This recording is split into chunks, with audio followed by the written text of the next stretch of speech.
الحمد للہ رب العالمین والصلاة والسلام علی رسولہ الکریم، اما بعد،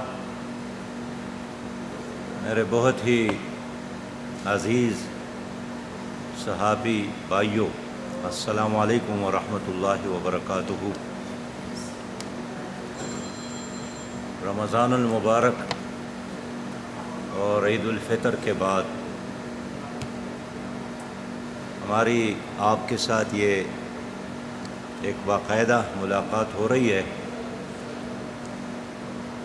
اور مجھے خوشی ہے کہ آپ لوگوں کے چہروں پر مسکراہٹیں ہیں، خوشیاں ہیں۔ اللہ تعالیٰ اس کو ہمیشہ رکھے۔ آپ جانتے ہیں کہ پاکستان میں اس وقت کرپشن کے میچز جاری ہے، اور ہر پارٹی کے اپنی اپنی ٹیم ہے، اور سب کے درمیان زبردست مقابلہ ہے۔ مافیاز کی سیاست ہے، اور انہوں نے پورا نظام یرغمال بنایا ہے۔ ایسے حالات میں جبکہ سیاسی جماعتوں نے بڑے بڑے مگرمچھ پالے ہیں، جو بادشاہ ہے، اپنے اپنی فیلڈ میں کرپشن کے بڑے نام بنائے ہیں، ان میچز کی وجہ سے ہمارے کھیلوں کی دنیا برباد ہو گئی، اور میچز کرکٹ کے ہو، فٹ بال کے ہو، ہاکی کی ہو، یا باقی کھیلوں کے متاثر ہو گئے، اور کھیلوں کی دنیا متاثر ہو گئی تو ہاسپٹلز آباد ہو گئے، اور یہ بالکل منطقی نتیجہ ہے۔ جہاں گراؤنڈ خالی ہو جائے پھر وہاں ہسپتال آباد ہوتے ہیں، اور یہی وجہ ہے کہ ہمارے ہاسپٹلز میں اب مریض کے لیے چارپائی اور بیڈ نہیں ملتی۔ آپ لاہور میں کسی بھی ہاسپٹل میں جائے، بچوں کے وارڈ کو دیکھے تو ایک ایک بیڈ پر آپ کو 2 اور 3 بچے ملیں گے۔ ہم جانتے ہیں کہ معاشرے کی ترقی میں اور سوشلائزیشن میں کھیلوں نے ہمیشہ ایک مؤثر رول ادا کیا ہے، اور کھیلوں کی وجہ سے پاکستانیت کو فروغ ملتی ہے۔ ایک ہی ٹیم میں گوادر کا لڑکا بھی ہوتا ہے، چترال کا بھی ہوتا ہے، پشاور کا بھی ہوتا ہے، کوئٹہ کا بھی ہوتا ہے، لاہور کا بھی ہوتا ہے، اسلام آباد کا بھی ہوتا ہے، سکر کا بھی ہوتا ہے، اور اس طرح ہر ٹیم اپنے اندر ایک پاکستان نظر آتا ہے۔ اور نہ صرف قومی سطح پر بلکہ کھیلوں کی وجہ سے بین الاقوامی رابطے اور دوستیاں بنتی ہے، اور کھیلوں کی وجہ سے دنیا ایک دوسرے کے قریب آ جاتی ہے۔ لیکن مجھے افسوس ہے کہ اس حکومت کے آنے کے بعد دوسرے شعبوں کی طرح، ڈپارٹمنٹ کی طرح، کھیلوں کی دنیا بھی اجڑ گئی، برباد ہو گئی، اور کھلاڑی بھی مایوس ہو گئے۔ آج کی خبر ہے کہ فٹ بال کا جو بین الاقوامی فیڈریشن ہے، جس کا مختصر نام فیفا ہے، انہوں نے پاکستان کے فٹ بال ٹیم پر پابندی لگائی ہے کہ وہ کہیں بھی نہیں جا سکتی ہیں اور کہیں بھی نہیں کھیل سکتی ہے۔ پی ٹی آئی کی حکومت کے کئی بجٹ ہم نے دیکھے، اس میں اگر سب سے کم کسی چیز کے لیے پیسہ رکھا گیا تو وہ کھیل کود ہے۔ ہمارا یہ خیال تھا، لوگوں کا یہ خیال تھا کہ ایک سابق محترم کھلاڑی وزیر اعظم بن گئے، لیکن ان کے وزیر اعظم بننے کے بعد سپورٹس مزید کمزور ہو گئے اور کرکٹ کا تو بالکل بیڑا ہی غرق ہو گیا۔ آپ جانتے ہیں کہ اس حکومت کے آنے سے قبل پاکستان میں بہت سارے ادارے تھے جنہوں نے اپنی ٹیم بنائی تھی۔ میں چند کی مثال دیتا ہوں۔ حبیب بینک کا اپنا ایک ٹیم تھا، اسی طرح پی آئی اے کا بھی ایک ٹیم تھا، ریلوے کا بھی ایک ٹیم تھا، کے آر سی کا بھی، کے آر ایل کا بھی ایک ٹیم تھا، وابڈا کا تھا، سوئی نادرن کا تھا، اسٹیٹ بینک کا تھا، پورٹ قاسم کا تھا۔ 16 اچھی ٹیم موجود تھی جو ملکی سطح پر کھیلتے تھے، لیکن اب اس میں صرف 6 رہ گئے۔ جناب وزیر اعظم نے اعلان کیا تھا کہ میں کرکٹ کو آسٹریلین طرز کی کرکٹ پر ترقی دوں گا، لیکن ہم نے دیکھا کہ 2.5 کروڑ کے آبادی کے ملک کے 8 بڑے قومی سطح کی ٹیم موجود ہے اور 22 کروڑ کے آبادی کے ملک، اس میں صرف اب چند ٹیمز رہ گئی۔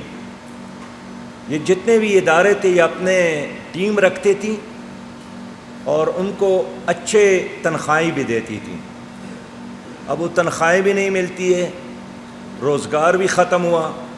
اور کھلاڑی بھی گھر پر بیٹھ گئے۔ اور اس لیے جہاں بھی کوئی کھلاڑی کو آپ دیکھیں گے ان کا چہرہ زرد آپ نظر آئے گا۔ سچی بات یہ ہے کہ ان کھیلوں کی وجہ سے ہمارے جوانوں کی صحت بھی اچھے رہتی تھی۔ اب کرونا وبا کا کیا علاج ہے؟ ویکسین صرف علاج نہیں ہے، اچھی صحت علاج ہے، اور اچھی صحت وہی ہوتی ہے جہاں جسم کے اندر قوت مدافعت زیادہ ہو۔ تو قوت مدافعت کے لیے بھی کھیل کود اور ورزش اور ایکسرسائز کی ضرورت ہے۔ اب ہمارے ملک میں جتنے بھی بڑے بڑے گراؤنڈ تھے، میں نے گزشتہ دنوں کراچی کا وزٹ کیا، خود ایک بہت بڑے گراؤنڈ کو دیکھا جہاں اب بڑے بڑے عمارات نظر آئیں۔ تو بڑے گراؤنڈ یا تو ملبے کا ڈھیر بن گئے، فیسلٹیز سے محروم ہو گئے، یا اس پر لوگوں نے ناجائز قبضہ کیا۔ خود حضور صلی اللہ علیہ وسلم نے فرمایا ہے اس کے زمانے میں گھوڑا سواری، تیراکی، نشانہ بازی، حوصلہ افزائی ہوتی تھی، اور نبی مہربان صلی اللہ علیہ وسلم نے فرمایا کہ قوی مومن کمزور مومن سے بہتر ہے۔ یہی ہمارا سرمایہ ہے نوجوان۔ اقبال نے فرمایا ہے کہ محبت مجھے ان جوانوں سے ہے ستاروں پہ جو ڈالتے ہیں کمن۔ اس نے نصیحت کی ہے کہ جپٹنا پلٹنا، پلٹ کر جپٹنا، لہو گرم رکھنے کا ہے ایک بہانہ۔ لیکن اب وہ سارے راستے بند ہو گئے۔ ہمارے ملک میں بے انتہا باصلاحیت کھلاڑی موجود ہے۔ خود وسیم اکرم صاحب نے 2 سال پہلے کہا تھا کہ ہمارے ملک میں ایسے نوجوان موجود ہے، اس کے کہنے کے مطابق کہ میں دعوے کے ساتھ کہہ سکتا ہوں کہ اگر ان کی حوصلہ افزائی ہوئی تو دنیا کی کوئی قوم اور کوئی ملک ہمیں شکست نہیں دے سکتا ہے۔ اور ہمارے ملک میں بہت سارے ایسے کھلاڑی ہیں جو اپنے اخراجات پر باہر کی دنیا میں جا کر کھیلتے ہیں اور نام بناتے ہیں، پاکستان کا نام روشن کرتے ہیں، لیکن جب واپس آتے ہیں تو ایئرپورٹ پر سرکار کی طرف سے ان کو ویلکم کرنے والا بھی کوئی نہیں ہوتا، ان کے آنے جانے کے اخراجات اور کوئی سپانسر کرنے والے بھی نہیں ملتا۔ اور یہی وجہ ہے کہ نوجوانوں میں مایوسی کی وجہ سے اب نشہ عام ہو گیا ہے، اور خود وفاقی منسٹر نے اعتراف کیا ہے کہ سب سے زیادہ نشہ اب یونیورسٹیوں میں اور کالجز میں لوگ اس کے عادی ہو گئے۔ ان حالات میں جماعت اسلامی کا جو یوتھ ونگ ہے انہوں نے نوجوانوں کو لیڈ کرنا ہے اور کھلاڑیوں کی سرپرستی کرنے کے لیے، ان کے حوصلہ افزائی کرنے کے لیے آج ہم ایک JI یوتھ کرکٹ بورڈ قائم کرنے کا اعلان کرتے ہیں۔ اور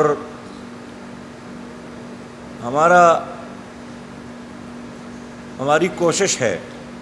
اور اللہ نے ہمیں موقع دیا تو ہم ہر بستی میں کھیلوں کا ایک نظام بنائیں گے،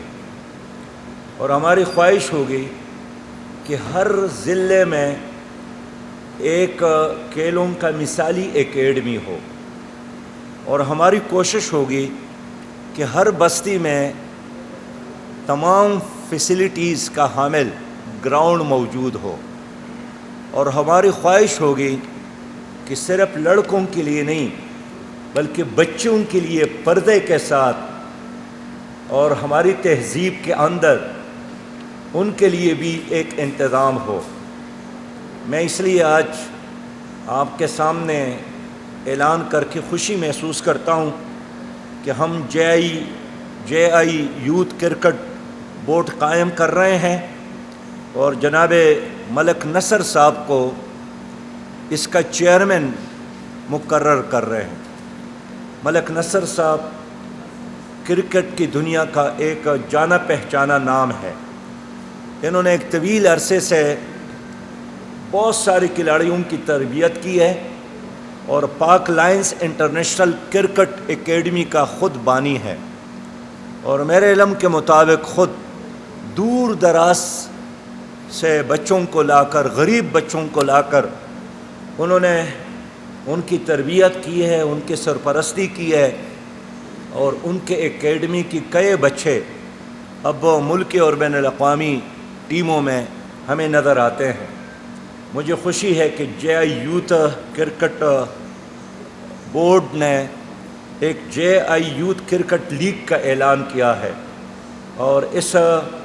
JI یوتھ کرکٹ لیگ میں انشاءاللہ تعالی ملک کے مایہ ناز اور ملک کے باصلاحیت نوجوانوں کو کھیلنے کا موقع ملے گا، حوصلہ افزائی کا موقع ملے گا، اور ہم چاہتے ہیں، اگرچہ ہماری حکومت نہیں ہے، ہمارے ساتھ حکومتی وسائل نہیں ہیں، لیکن اس ملک میں بہت سارے ایسے خیرخواہ لوگ موجود ہیں جو کھیلوں کی حوصلہ افزائی کرنا چاہتے ہیں، جو نوجوانوں کی حوصلہ افزائی کرنا چاہتے ہیں، اور میرا یقین ہے انشاءاللہ تعالی کہ میرے دائیں اور بائیں جانب جو نوجوان موجود ہے، کھلاڑی موجود ہے،